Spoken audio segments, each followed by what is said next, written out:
श्रीमार्तण्डस्तोत्रम् गाढान्तकारहरणाय जगद्धिताय ज्योतिर्मयाय परमेश्वर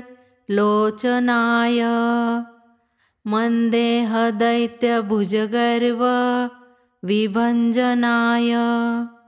सूर्याय तीव्रकिरणाय नमो नमस्ते छायाप्रियाय मणिकुण्डल मण्डिताय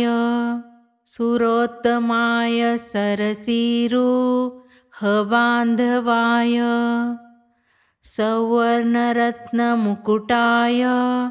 विकर्तनाय सूर्याय तीव्रकिरणाय नमो नमस्ते संज्ञावधूहृदयपङ्कज षट्पदाय गौरीशपङ्कजभवाच्युत विग्रहाय लोकेक्षणाय तपनाय दिवाकराय सूर्याय तीव्रकिरणाय नमो नमस्ते सप्ताश्वबद्धशकटाय ग्रहाधिपाय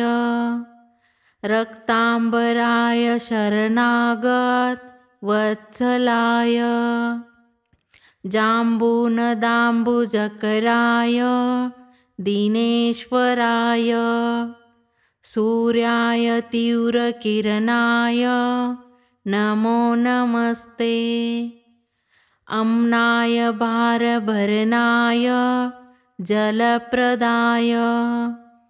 तोयापहाय करुणामृत सागराय नारायणाय विविधामर वन्दिताय सूर्याय तीव्रकिरणाय नमो नमस्ते